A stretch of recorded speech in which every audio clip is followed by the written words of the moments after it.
to look at the law of cosines here, which, like the law of sines, is a relationship that helps us understand angle and side relationships for all triangles, not just right triangles or special triangles. So the law of cosines, again, deals with opposite sides and angles. So we've got the same labeling system here with capital letters for our angles and corresponding lowercase letters for the opposite sides there.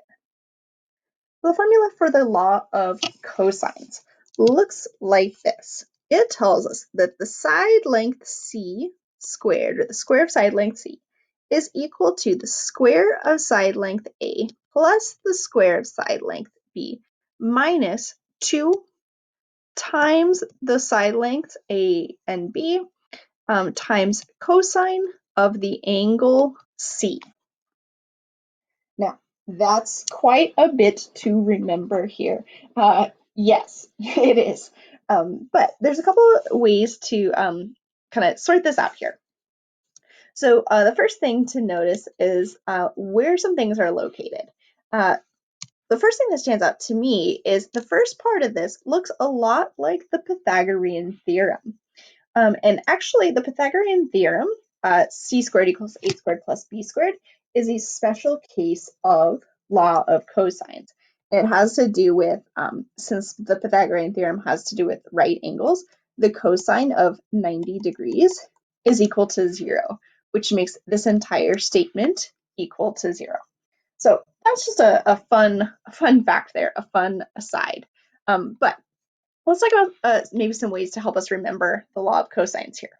So one thing that helps me remember is that my c's, right, my opposite side and my opposite angle are on opposite sides of the equal sign. So that's the only time that those letters appear, lower and uppercase c. Everything else is the other two sides. So whatever side is not on the left side of the equal sign, those two sides are on the other side, minus 2 more of them, and those A and B match. So it's a little bit much, but as we get into practicing it, we'll see that it's not so bad to use once we get into it. Now, technically, there are 3 total ways to write this, depending on your perspective of the triangle, right? And depending on what sides you're trying to solve for. Really, it's it's not super important that you remember, 3 different ways to write this. What's really important is to keep in mind, again, those relationships. If we're talking about a side or an angle and its opposite, we're using that information along with the other 2 sides. So again, technically there are 3 ways to write this formula, but they are all structurally the same. It is a side and its opposite angle, and the lengths of the other 2 sides. So that means that when we use the law of cosines, there's some things that we need to have. We are going to use this when we have definitely we need 2 sides, right? Because we've got that a squared and b squared. So we need 2 sides and, an angle between them.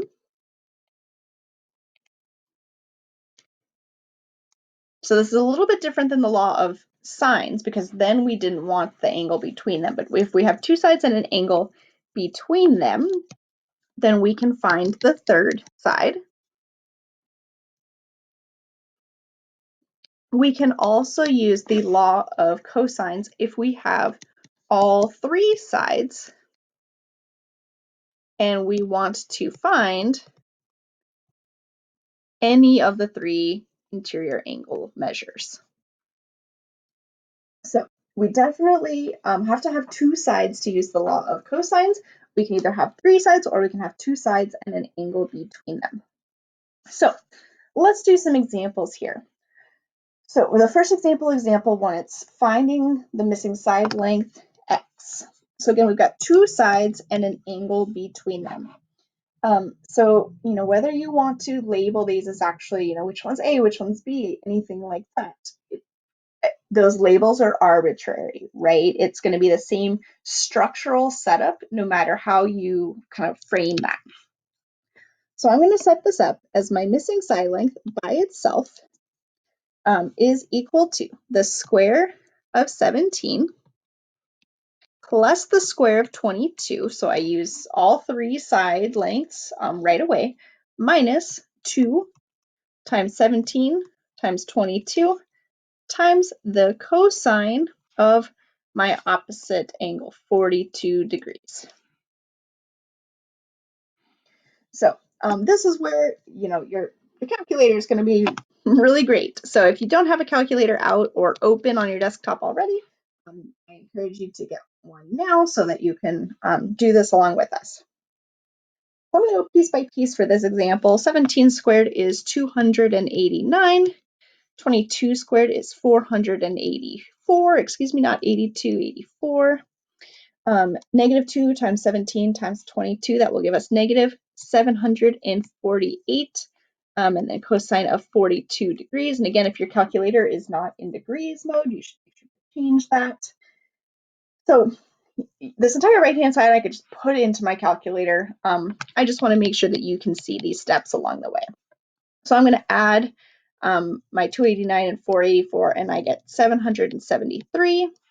And then this negative 748 times the cosine of 42 degrees will give me a minus 555.87 if I round. So then I get x squared is equal to 217.13 when I simplify.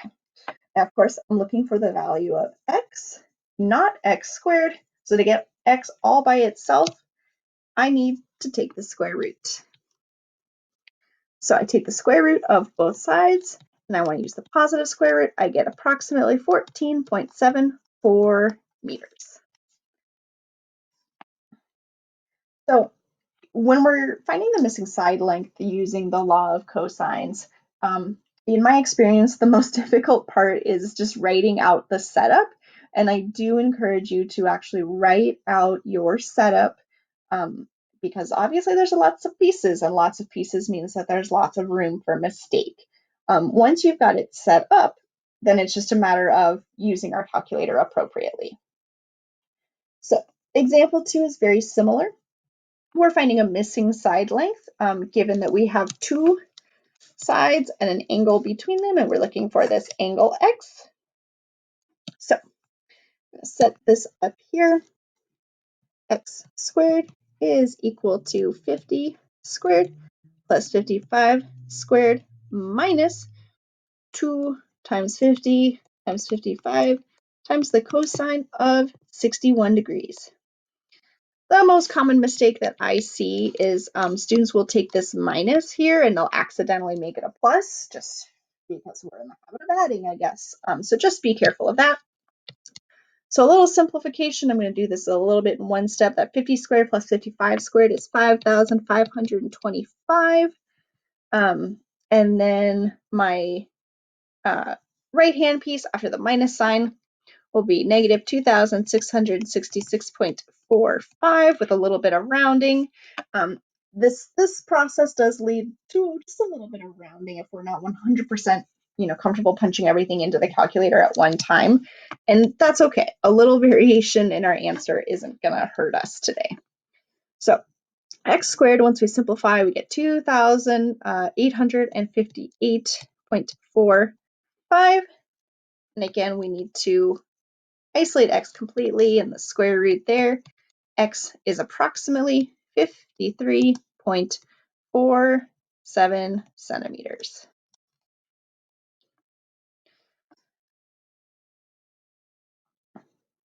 All right. So again, when we're finding a missing side length, the trickiest part is just writing out the setup. Finding an unknown angle, if we're given all three sides and we're trying to find an unknown angle, that's just a little bit trickier. Like the law of sines, we're going to be introducing inverse cosine and using that to isolate an angle measure.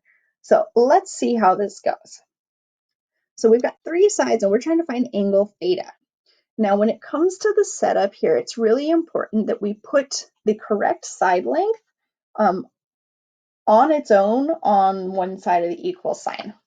So since 13 centimeters is the opposite of the angle theta that we're trying to find, that's going to be isolated on the left side of the equal sign.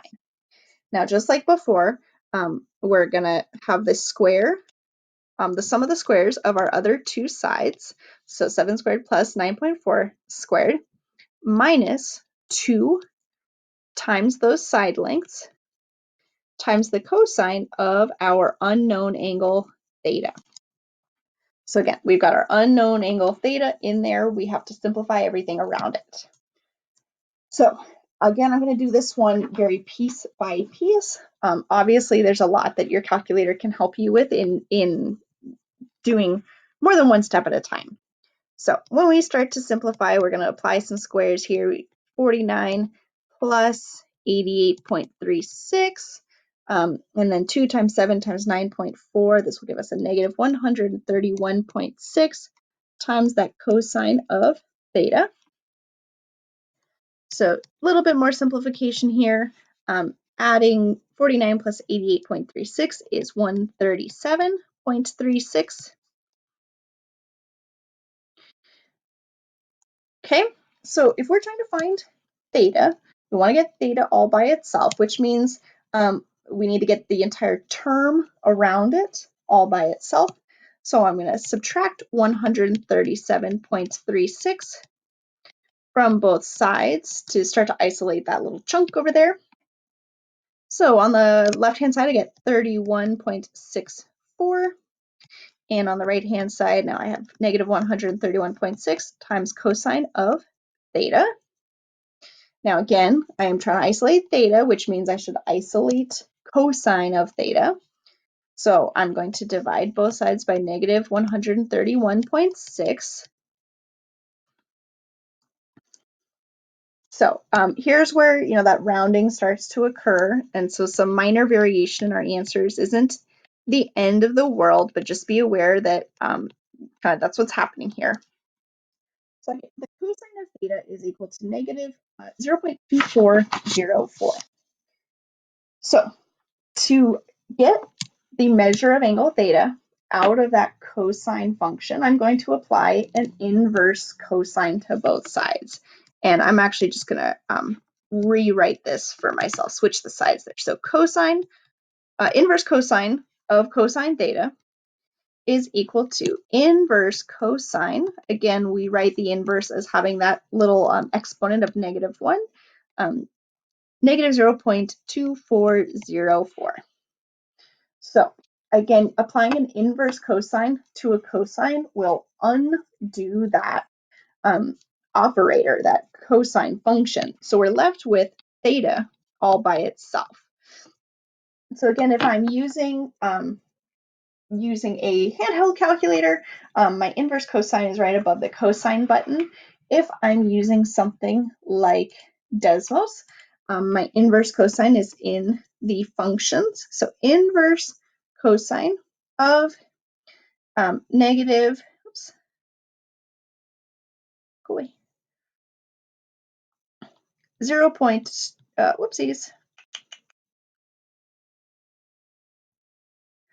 negative 0.2404. And so I get my answer 103.9 degrees.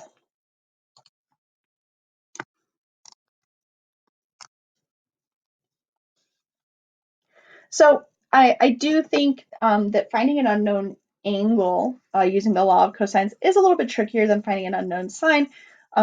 Again, for twofold. Not only do we have to set it up correctly, but then there's a lot of kind of bits and pieces floating around. It can't just all go into the calculator in one fell swoop. So let's do just a little bit more practice with one more example here. Finding an unknown angle again, theta, given that we have 3 sides. So we're going to set this up. It's 4.9 squared is equal to 8.3 squared plus 9.1 squared minus 2 times 8.3 times 9.1 times cosine of theta. So again, the 4.9 squared is on the left-hand side of the equal sign because it is opposite of our unknown angle, so it's on the opposite side of the equal sign. So a little bit of calculator help here. 24.01 is 4.9 squared. And then that 8.3 squared and 9.1 squared simplifies to 151.7. And our product here in front of cosine theta will be negative, whoopsies, negative 151.06, and then that cosine theta. So just like in example 3, we want to isolate our theta, which means we have to isolate the term with it. So I'm going to subtract 151.7 from both sides. I get negative 127.05 is equal to negative 151, 0.06 cosine theta. So I'm getting closer to isolating that theta. Now I'm going to divide both sides by negative 151.06. Oops. And I'm going to get that cosine of theta, I'm just switching sides a little bit, is equal to 0.841056. I'm throwing as many decimal places as I can there reasonably. Again, a little rounding differences is not the end of the world. So last step here to completely isolate my theta by undoing that cosine. Oops. I'm going to use inverse cosine.